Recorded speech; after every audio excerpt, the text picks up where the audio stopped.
Hello and welcome to Frankly Speaking, where we dive deep into regional headlines. I speak with leading policymakers and business leaders. I am Katie Jensen. On today's show, we turn our attention to the ongoing war in Ukraine, where Russia's recent annexation of 4 borderline territories has signalled a dangerous escalation in the 8-month-long crisis. Today, we speak with Ukrainian President Volodymyr Zelensky to understand how this changes the dynamics on the ground. Does he welcome indirect negotiations, given the success of the recent Saudi-sponsored prisoner swap? And what does he have to say about the constant delays his country faces in its bid to join NATO?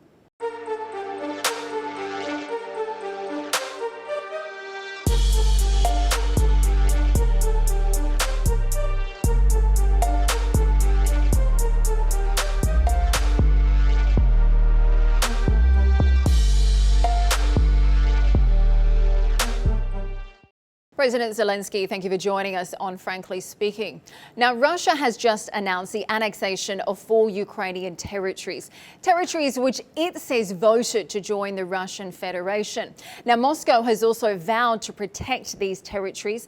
They've issued nuclear weapon threats and they've enlisted more troops. So, frankly speaking, 8 months into this conflict, can you envision a scenario where Ukraine can emerge victorious? And do you think you'll ever be able to regain these Ukrainian territories? Yeah, thank you for this question.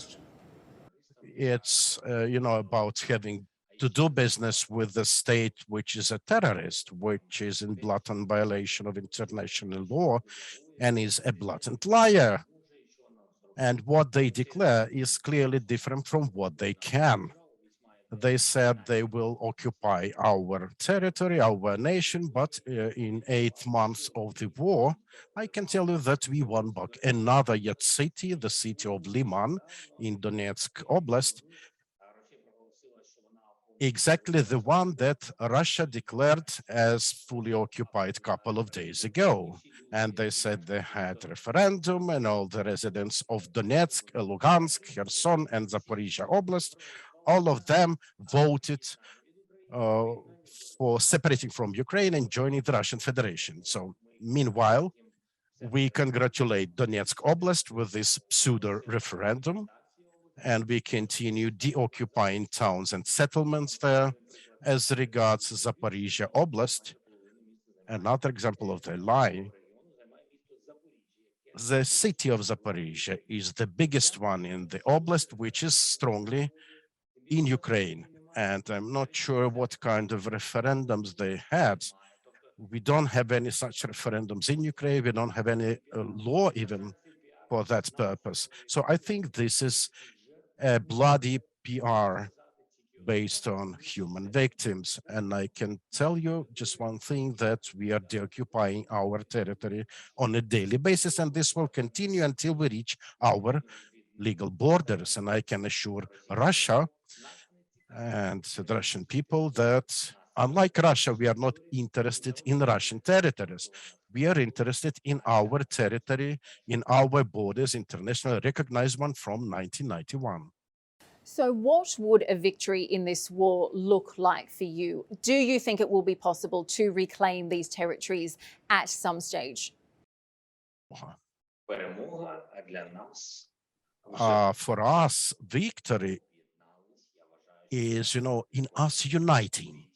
I think it's a great victory for any nation worldwide when its people are united and people are able to leave some minor squabbles and historical discrepancies. This is very important. Another important step is that we are advancing against the world's second biggest army. And we are able to show that the true strength is in unity, not in armaments. The third victory is we have been able to unite Europe and the whole world. Before it was much more like everyone stands for him or herself. Now we see this unification, and we see that there will be many more challenges also internationally. And there will be more of them, but we already serve the example how the world can unite against them. And if the world isn't to go flexit about its support of Ukraine, we definitely will come victorious. Again, setting even better example to every autocratic state planning or intending to grab any other neighbor country. This will be a sure indicator. And the last factor of victory for us will be to come to our borders, internationally recognized ones that Russia also recognized in due time, as of 1991, when we gained independence as the nation.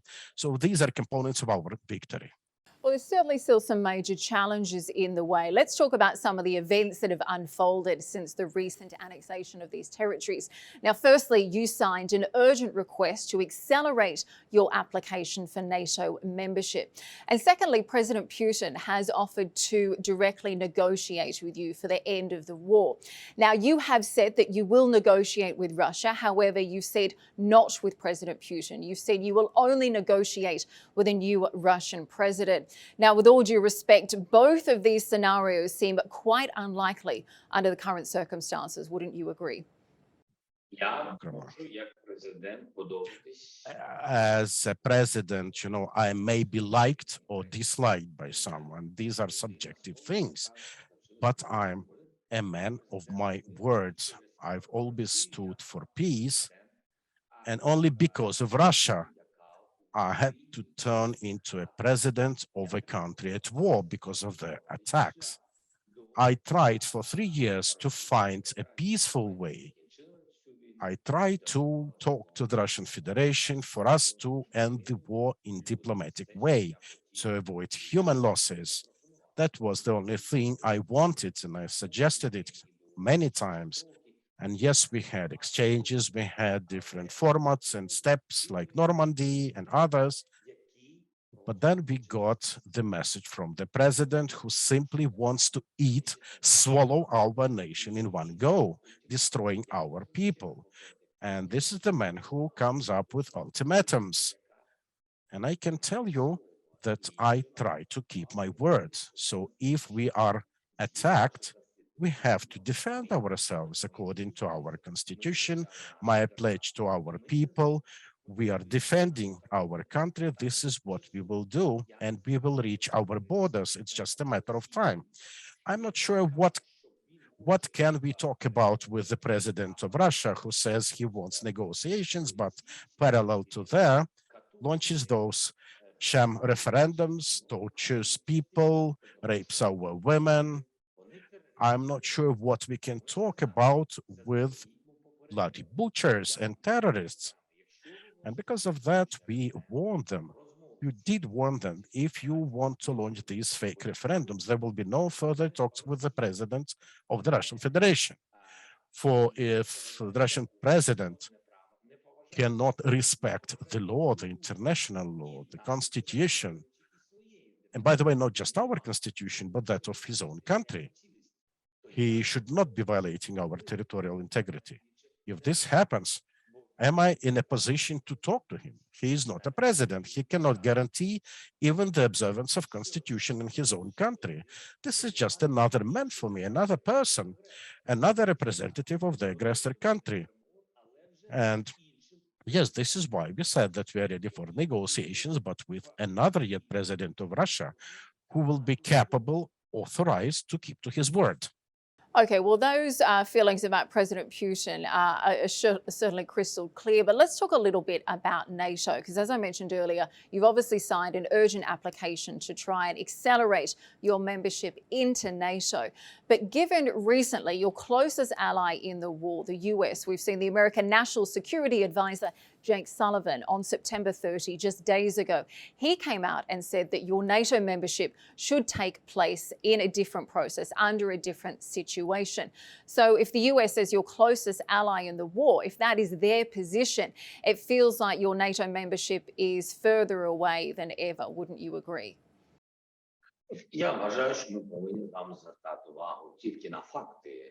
I think we should pay attention just to the facts, not just to the words. We had statements from 10 allies, NATO members, with the full support of Ukraine.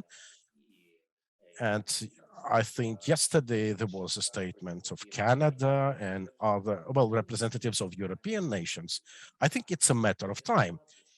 Yes, there are certain complexities because when we talk about NATO membership during the wartime on the territory of Ukraine, yeah, but we speak of accelerated procedure because we see the fact of Finland, Sweden, who enjoy this accelerated procedure. I think we can have the same right.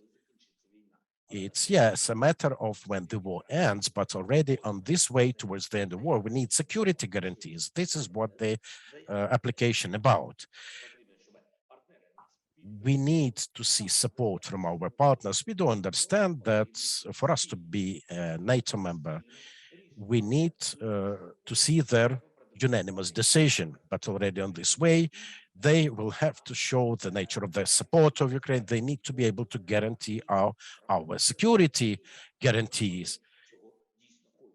And they will have to show that they really want this, because again, we talk about unity and support, and we are thankful to the United States. Believe me, they will be ready when the time comes. So, President Zelensky, when do you think you will be accepted into NATO then? If I can press you for a timeline, do you think we see this year, next year? What are you expecting?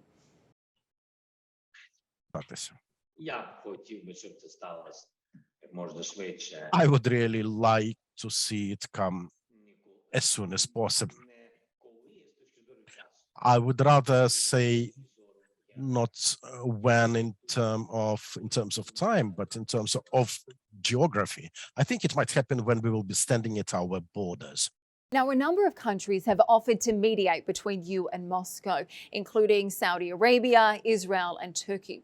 Now, before I ask you about the kingdom and its ongoing efforts, how open is Kiev to these indirect talks and peace negotiations, specifically from these countries as well as others?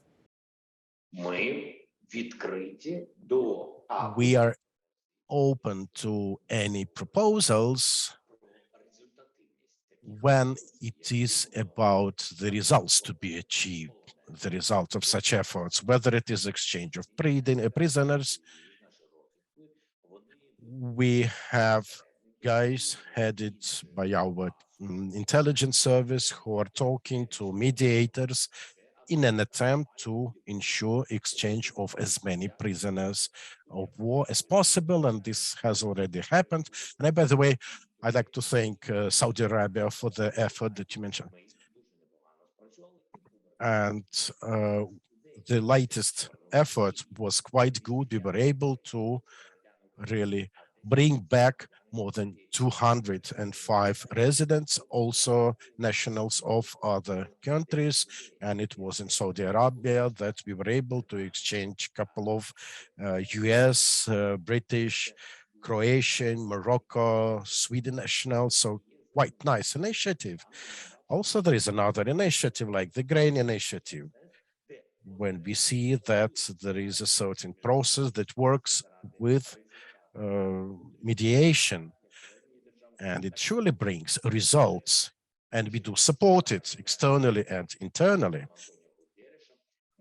The process was chaired by UN Secretary General Antonio Guterres, and together with Turkey, we have been able to create this safety corridor for this grain initiative,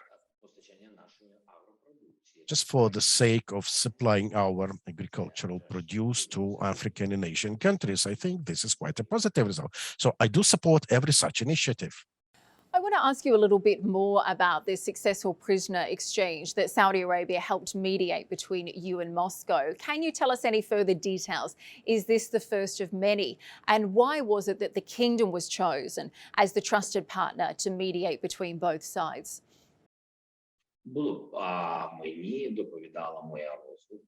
Well, I had information from my intelligence based on the communication with intelligence services from a variety of countries, and that was what we were offered.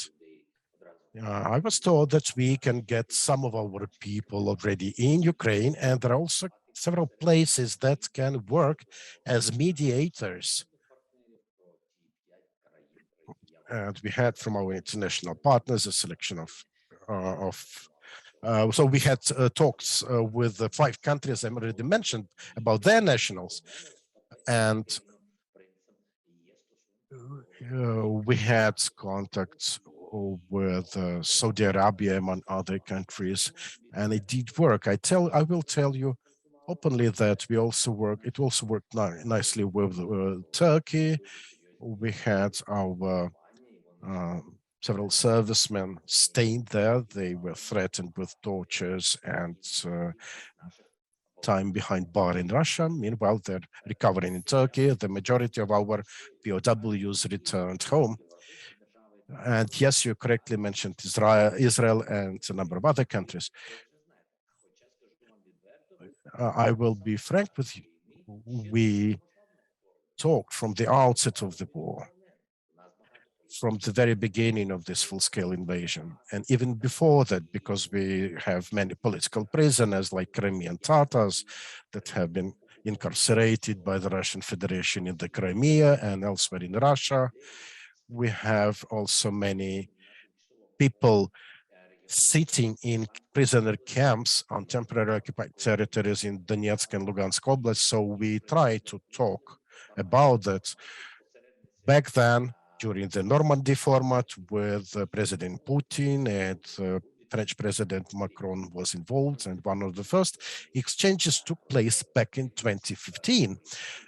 Not a single one had an idea that those leaders we talked to would eventually turn into terrorists. And actually, we very much welcome every country's effort, also in Asia, in the East, to help us with this mediation. And we're happy about that. Well, the prisoner swap certainly marked an important part in the crisis. We understand that Saudi Crown Prince, that he played a personal role in guaranteeing that the prisoner swap went as planned. So what can you tell us about his role in this mediation? I'm thankful to the Crown Prince for this very safe exchange of POWs. Again, Russia, the Russian Federation, didn't want to release foreign nationals to us, just not to show political wins and gains of Ukraine. So that way, Russia wanted, well, they tried to look into us, they tried to figure out who we are as political leaders of Ukraine. And they failed, obviously. They were not sure how it will work. Meanwhile, for me, it is important that every man, every woman who fights for Ukraine, who helps Ukraine, it doesn't matter the country he or she is national of, we value everyone. So given the ties that that the Crown Prince has been having with Russia, probably it was, a good chance of success, and I'm very much thankful to him for this brilliant result. Of course, one concerning issue we've seen in the ongoing crisis is that Russia seems to have recently escalated the use of Iranian kamikaze drones in the ongoing crisis. Now, as we know, Iranian missiles and drones have also been used to specifically target civilians and oil facilities in the Kingdom of Saudi Arabia. Now, this is something that Saudi has warned against them in the past. So today, what message do you think Tehran is trying to give Ukraine? And conversely, what do you want the Iranian regime to know? Well, it is sad that we have to recognize that the Iranian government is as lying as the Russian Federation government is, because we had contacts with Iran's leaders at the topmost level. We talked to the embassy. We had the ambassadors called up to the Ministry of External Affairs, and we were assured that nothing was sold to Russia, it wasn't their drones, and nothing of the kind.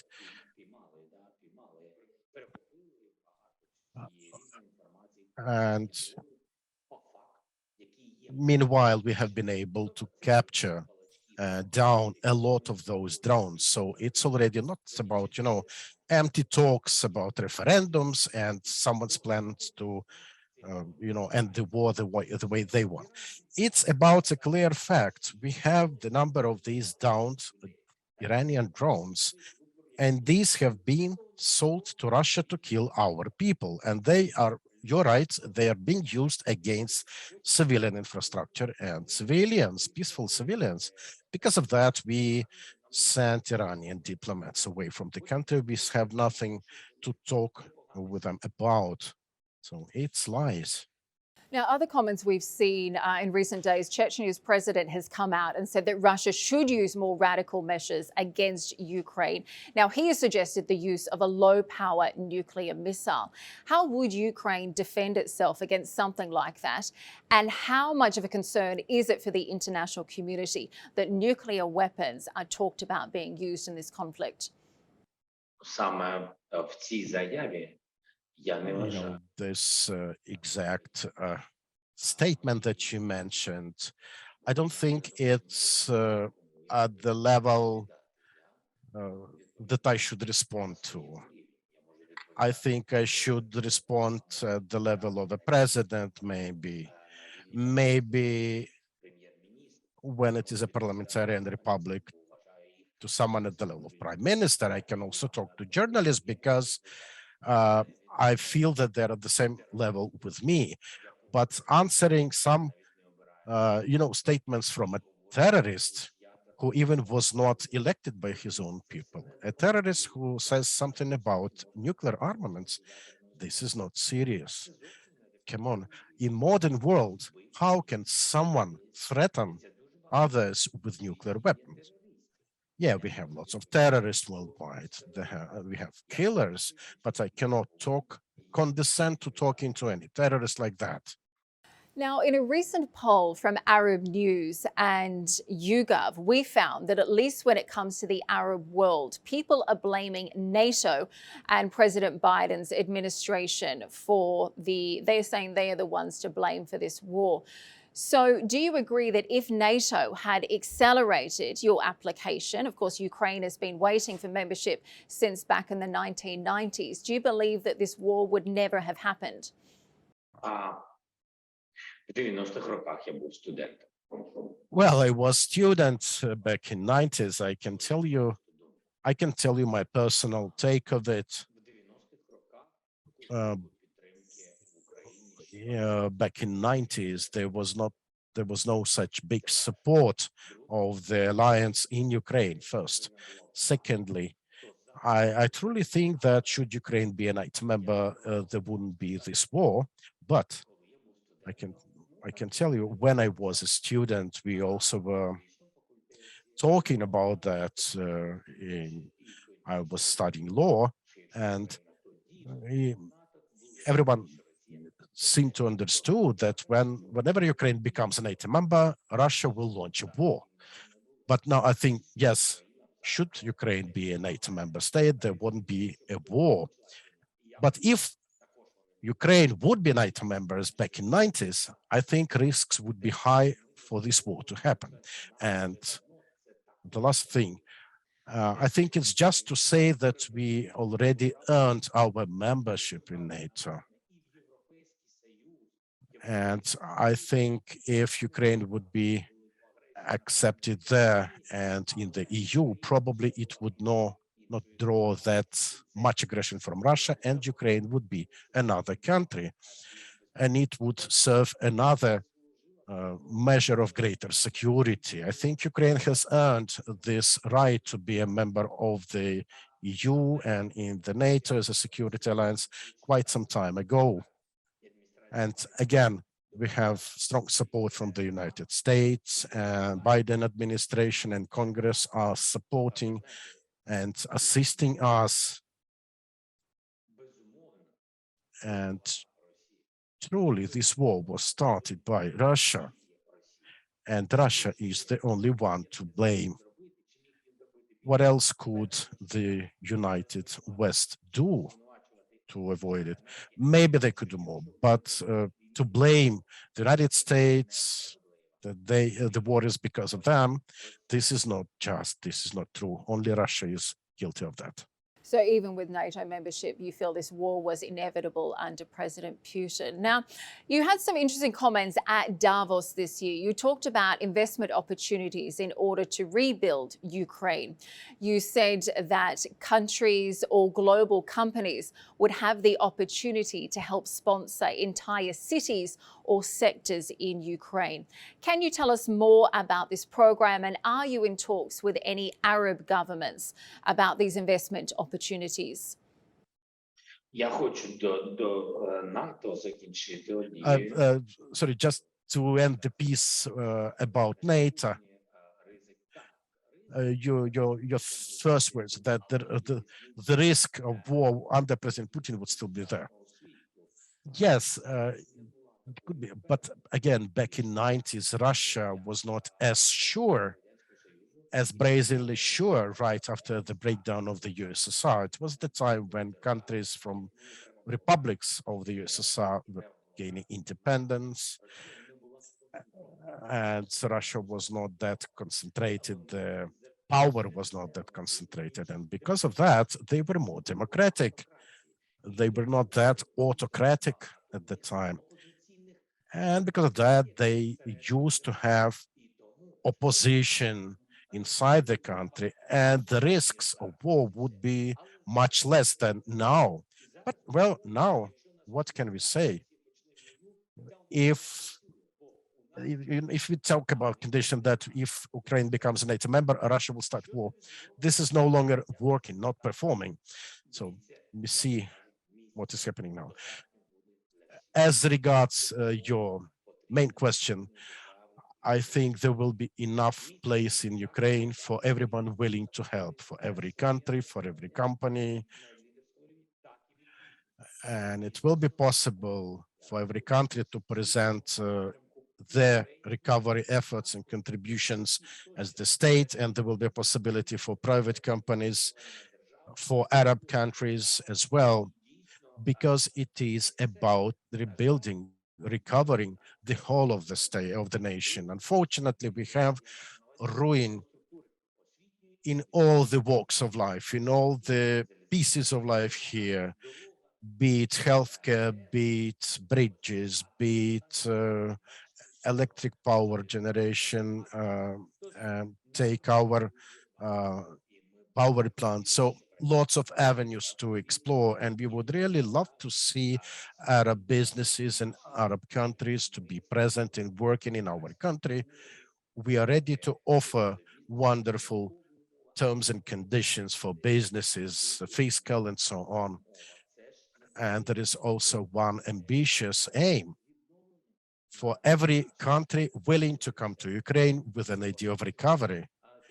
It will be, coming here for good, for doing something good, not to violate our integrity, but for doing something, for making something happen, being rebuilt. And this will come up as a very big economic project in 21st century. Some big investment opportunities. President Zelensky, thank you very much for joining us today on Frankly Speaking. We appreciate your time. Дуже дякую вам. Мені також було дуже приємно. Thank you so much. It was a pleasure for me. Thank you for your support. Now, it is important to note that since the beginning of this war, Arab News has reached out numerous times to various Russian officials for comment. Now, we also recently reached out to the Ministry of Foreign Affairs official spokesperson, Maria Zakharova, to appear with us here on Frankly Speaking. Now, sadly, all of our interview requests have so far fallen on deaf ears. However, we wish to reiterate that in our adherence to our professional duty, Ms. Zakharova's invitation to appear on this program remains open. And we look forward to having her on the show whenever she accepts.